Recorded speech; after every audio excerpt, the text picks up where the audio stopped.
আহ, আপনারা সবাই জানেন যে বিডিআর পিলখানার রিপোর্টটা বের হয়েছে।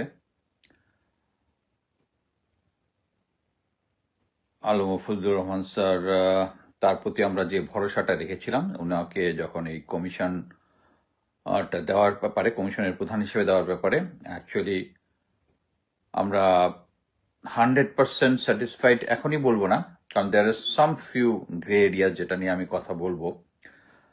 অন্যথায় উনি অ্যাকচুয়ালি একটা খুব আপাতত দৃষ্টিতে আমার যতটুকু মনে হচ্ছে 100% যখন তদন্ত রিপোর্টটা পড়তে পারবো আমি।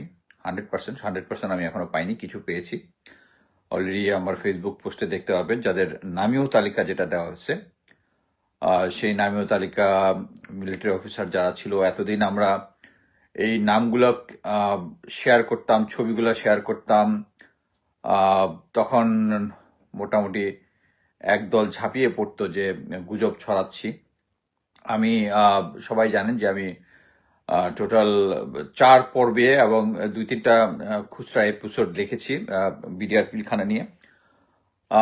আমি সবচেয়ে খুশি যে আমি যেটা দেখলাম যে আমি যে সমস্ত ইনভেস্টিগেশন তদন্ত, আমার নিজস্ব তদন্ত থেকে আমি যে এপিসোডগুলো লিখেছি, এর মধ্যে অলমোস্ট স্পেশালি আমি বলবো যে আমি যে রৌমারি ওই মানে ভারতের সাথে যে ক্রাইসিসগুলো হয়েছিল, পদুয়া রৌমারিতে যেগুলো হচ্ছিল, ওগুলার পরে আমি একটা ইনভেস্টিগেশন করেছিলাম যে এরপর থেকেই র যারা বিডিআর পিলখানা থেকে বিডিআর থেকে যারা চাকরিচ্যুত হয়েছিল এদের গ্রুপের সাথে কানেকশন তৈরি করে, ওইটার পর থেকে তারা ডেডিকেটেড ভাবে শুরু করে। এবং যেহেতু তাদের বিএসএফ এর মধ্যে হচ্ছে তাদের যে সমস্ত officer, they are not military officers, আমাদের অফিসার হচ্ছে মিলিটারি অফিসার। সো এই কারণে তারা যুদ্ধের মধ্যে বুঝতে পেরেছিল যে পদুয়া রৌমারিতে তারা টিকতে পারেনি বিকজ অফ বিডিআর সৈনিকদের দেয়ার ভ্যালর অ্যান্ড মিলিটারি লিডারশিপ। সো এই কারণেই তারা বিডিআর সৈনিকদের মধ্যে এগুলা ঢুকানোর চেষ্টা করে। এবং আমি দেখলাম এক্স্যাক্টলি কোশ্চেন অ্যান্সারের মাধ্যমে স্যার বলেছেন যে ওই জিনিসগুলো ওনারা ধার্তব্যে নিয়েছেন, বিডিআর পদুয়া রৌমারি এর ইনসিডেন্টগুলো। এবং এরপরে তার মানে অনেক কিছু এসছে এবং স্যার ডেডিকেটেড ভাবে যে কতজন ভারতীয় নাগরিক এসেছিল, কতজন বের হয়ে যাওয়ার রেকর্ড নাই। তারপরে সবচেয়ে ইম্পর্টেন্ট যে জিনিসটা বলবো, আমি আমার ইনভেস্টিগেশনে আমি একটা জিনিসই আমি ভুল বলেছি, একদম ক্লিয়ারলি বলি। আমি বলেছিলাম যে শেখ হাসিনা জানতো এরকম একটা জিনিস হবে, কিন্তু এতগুলো অফিসার মেরে ফেলবে এটা শেখ হাসিনা জানতো না। আমার অ্যাসেসমেন্টে মনে হয়েছিল যে শেখ হাসিনা এত বড় হারামি না। আমি বলেছিলাম যে কিছু সিনিয়র অফিসার, বিজ্ঞ গোয়েন্দা, তারা বলেছেন না তুমি এটা কি বলতেছো, শেখ হাসিনা পুরোপুরি জানতো, তাদের অভিজ্ঞতা বেশি আমার থেকে। বাট আমার অ্যাসেসমেন্টে তখন মনে হয়েছিল যে শেখ হাসিনা নিজে মাত্র ক্ষমতার মসনদে বসলো, এখনই এরকম একটা ক্রাইসিস করবে, তার ইয়াটা এখনো পোক্ত হয় নাই, কিন্তু সেইটার সাথে জড়িত ছিল। এটার ডিরেকশনটা শুধু যে ফজলুর রহমান স্যারের থেকে আসছে তা না। এই যে আমরা এর আগে আমি বলেছিলাম যে এটার সাথে সোহেল তার জড়িত, যে বিডিআর সৈনিকরা যে পালিয়ে গেছিল তার সোহেল তার জড়িত, এটা নিয়ে একটা বিশাল অনেক পক্ষই তার পক্ষে দাঁড়িয়েছে যে না, সোহেল তার জড়িত না। এখন ইনভেস্টিগেশনে বেরিয়েছে যে এই ঘটনার মাস 2 আগে সোহেল তাজ বলেছে যে সে নেক্সট বিডিআর মহাসম্মেলনে সে নাকি বিডিআর এর পোশাক পরে যাবে, এবং এই কারণে সে 14 থান কাপড় মানে হচ্ছে এক একটা থানে হচ্ছে, সরি 9 থান, এক একটা থান দিয়ে 14টা বিডিআর সৈনিকের ইউনিফর্ম হয়, 14 সেট ইউনিফর্ম হয়। সো 9 × 14, সো এতজনের বিডিআর এর পোশাক। এবং পরবর্তীতে এখন আরো ইনসাইড স্টোরিতে জানা গেল এগুলো অ্যাকচুয়ালি ছিল নানকের ডিমান্ড।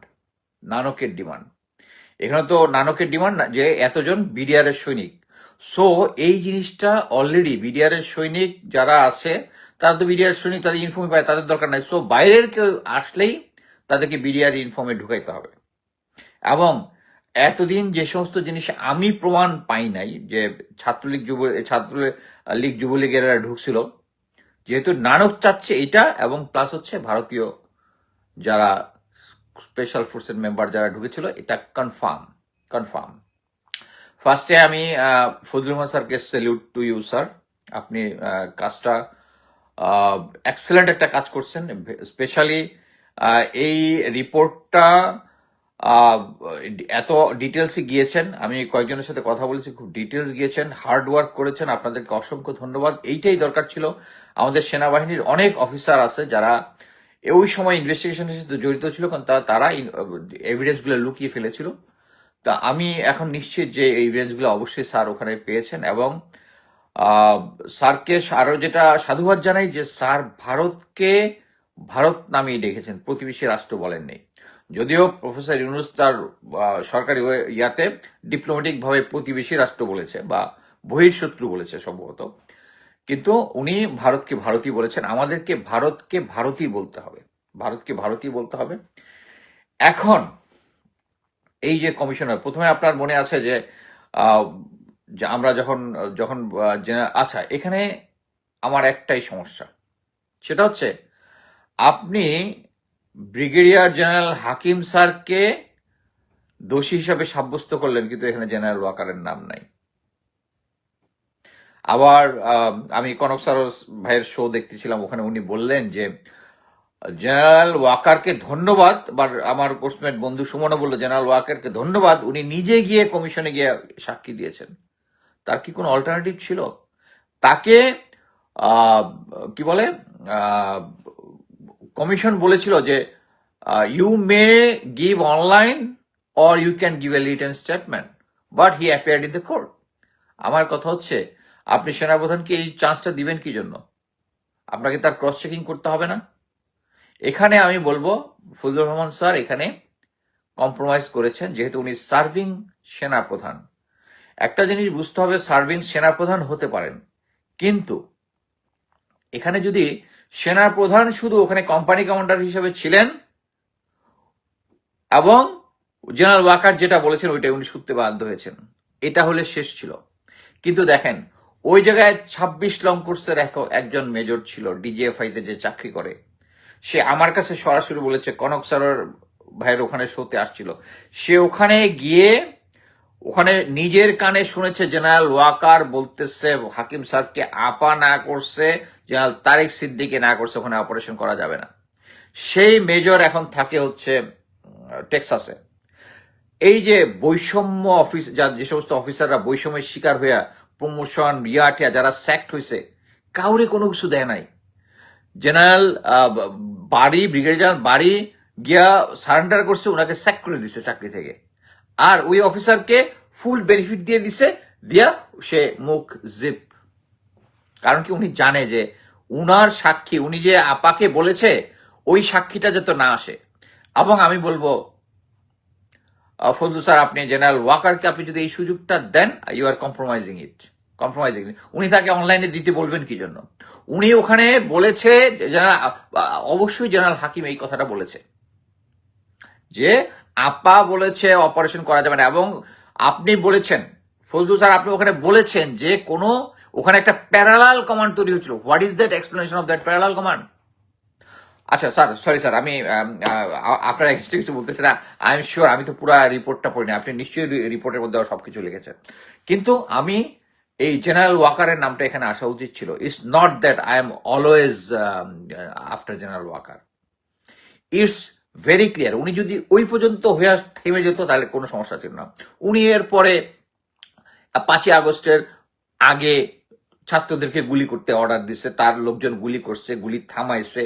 উনি প্রফেসর ইউনুসকে ইয়া হইতে দেয় নাই, বাধা সৃষ্টি করার চেষ্টা করতেছিল প্রধান উপদেষ্টা হওয়া থেকে। তারপরে উনি রিফাইন্ড আওয়ামী লীগকে এখানে বসাইতে চাইছে। উনি আবার ইনক্লুসিভ ইলেকশন চাচ্ছে, এবং তার পরবর্তীতে উনি আইসা বিডিআর এর যে ওই যে আপনারা সবাই জানেন যে এর আগের ইয়াটাতে বলেছিল উনি কি বলে রাওয়াতে উনি গিয়ে বলেছিলেন কি, উনি বলেছেন যে এটা বিডিআর এর সৈনিকরাই করেছে, ফুল স্টপ। এবং আরেকটা জিনিস আমি বলি, উনি চাচ্ছিলেন, উনি তো একটা পাওয়ার প্লে, উনার পাওয়ার এখন কমে যাচ্ছে, দিন দিন যত যাচ্ছে পাওয়ার, উনি একটা পাওয়ার প্লে করে ওইটাকে কমিটি বানাতে চেয়েছিলেন। কমিটি হইলে কমিটির ওই স্ট্রেংথটা থাকতো না। যাকে তাকে ডাইকে আনা ইয়া করা, তাই একটা কমিশন। তখন এই কমিশন নিয়ে আপনার মনে আছে আমি একবারই লাইন ক্রস করেছিলাম, বলেছিলাম যে এরপরে তো আপনি আমেরিকায় আসবেন, আমেরিকাতে যে রাস্তাঘাটে দেখার হবে 2 কালে থাপ্পড়াবো আপনারে, জেনারেল ওয়াকারকে বলছিলাম। হ্যাঁ, এইটার পরে ওই কমিশনটা রাজি হয়েছে, কারণ because we are losing temper. এখনো অ্যাকচুয়ালি জেনারেল ওয়াকারকে তখন ক্ষমা করে দেওয়া যেত, ঠিক আছে, উনি আন্ডার কমান্ড ছিল, কিন্তু এত কিছুর পরে উনার নামটা নেই, আমি একটু হতাশ হলাম। এখানে জেনারেল ওয়াকারের নামটা থাকা উচিত ছিল, এবং উনি ওখানে মিথ্যা বলেছেন রাওয়াতে বসে যে শুধু বিডিআর এর সৈনিকরা এই কাজটা করেছে। শুধু বিডিআর এর সৈনিকরা করে না, এখন এটা প্রুভড। আমরা যখন জেনারেল মামুন খালেদের নাম বলতাম, জেনারেল ইমরুল কায়েসের নাম বলতাম, এক পার্টি আসতো যে গুজবের কারখানা। ইনফ্যাক্ট এখানেও আমাকে এই ইয়ার মধ্যে অনেকে গুজব টুজব বলে যাচ্ছে, কিন্তু একটা মনে রাখবেন যে এখন পর্যন্ত বিডিআর পিলখান্ডিকে যা বলেছি সত্য প্রমাণিত হয়েছে। জেনারেল জিয়াউল হাসান সম্বন্ধে যা বলেছিলাম, যা লিখেছিলাম গত 4-5 বছর ধরে, ওইটার আমি বলেছি 10%, এর থেকে মোর 90% আরো বেশি বাইর হয়েছে। জেনারেল আজিজের কথাটা বাদ দিলাম। সো এখন আমি বলবো যে প্রথম আমাদের দাবি হচ্ছে এই বিডিআর পিলখানা যে রিপোর্টটা আছে এটাকে পাবলিক করেন স্যার, এটাকে পাবলিক করেন।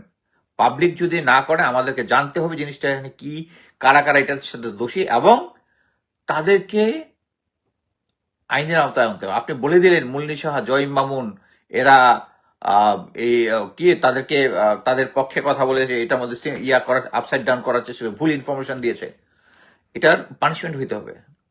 ইভেন আমি স্যারের ফজলু স্যারের সৎ ইচ্ছা নিয়ে কোনো ইয়া নাই, বর্তমান প্রেজেন্ট যে আইজি আছেন ওনার এগেনস্টেও কিন্তু কথা বলে উনি বলেছেন যে স্বরাষ্ট্রমন্ত্রী যিনি আছেন উনি ইনফরমেশন হাইড করেছেন, এটা এখানে আছেন।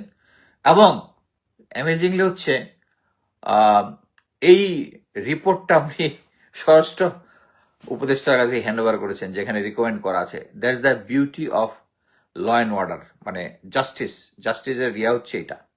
সো আমি মনে করি যারা এটার সাথে জড়িত তাদের সবাইকে এখন এই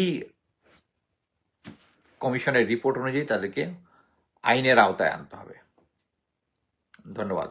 আরো কিছু থাকলে পরবর্তীতে কথা বলবো। অ্যাকচুয়ালি যখন এই রিপোর্টটা পুরো হাতে পাবো তখন আরো বিস্তারিত বলবো। আচ্ছা, আরেকটা জিনিস পয়েন্ট বলি, যেন আমার বন্ধু সুমন বলেছে যে ব্রিগেডিয়ার হাকিম স্যারের পক্ষে কথা বলেছে যে উনি হ্যাঁ কমান্ড রেসপন্সিবিলিটি আছে, বাকি নেই। বাট আমার কথা হচ্ছে উনি ছিলেন হচ্ছে জেনারেল মঈন আহমেদের ডান হাত, এবং জেনারেল মঈন আহমেদ, আপনারা যদি কেউ না, উনি এখন brigadier general, but actually general Moin Ahmed তাকে অলরেডি মেজর জেনারেল অ্যাপ্রুভাল দিয়ে দিয়েছিল। মেজর জেনারেল অ্যাপ্রুভাল দিয়ে দিয়েছিল, এবং 46 ব্রিগেড কমান্ডার উনি ইয়ার আগ মুহূর্তে, মানে লাস্ট মুহূর্তে যখন আওয়ামী লীগ গভর্নমেন্ট আসে তখন এটা ক্যান্সেল করছে, কিন্তু জেনারেল দিয়ে দিয়েছিল। সো তার ওই ট্রাস্ট, এখন আমি যদি জেনারেল মঈন আহমেদকে দোষী ধরি আর তার ফার্স্ট লিউটেন্যান্টকে বলি তার কোনো দোষ নাই, ইটস নট। এটা হচ্ছে উনি ইন ডিসগাইজ জেনারেলের আদেশটা ওই কমান্ড রেসপন্সিবিলিটির ওখানে উনি ইয়া করার চেষ্টা করেছেন। আমার মতে ফজলু স্যার যেটা বলেছেন যে র্যাব, আর্মি এদের কোনো আদেশের প্রয়োজন ছিল না, কারণ MBML এটা সাপোর্ট করে। আমার স্পষ্ট মনে আছে যে জেনারেল এরশাদ, মরহুম জেনারেল এরশাদ এই ঘটনার পরে বলেছিল যে আর্মির জন্য এটা হাফ অ্যান আওয়ারের জব। যখন কোথাও মিউটিনি হয় কোনো কারো পারমিশনের দরকার নাই, MBML covers your action and you can just launch an operation. আপনি এটা করেননি। হ্যাঁ, আমি মেনে নিতে পারি আপনি সাহস করে উঠতে পারেননি, বাট এর মানে তো আপনি নির্দোষ না। এর ভিতরে যে সমস্ত অনিয়ম হয়েছে, যে সমস্ত ক্রাইম হয়েছে, এই ক্রাইমের দায়ভার আপনি, কারণ আপনি টাইম মতো অ্যাকশন নেন নাই। সো এখানে যারা আছেন, যারা এটার সাথে জড়িত সরাসরি, তাদের প্রত্যেককে শাস্তি আওতায় আনার দাবি জানাচ্ছি। ধন্যবাদ।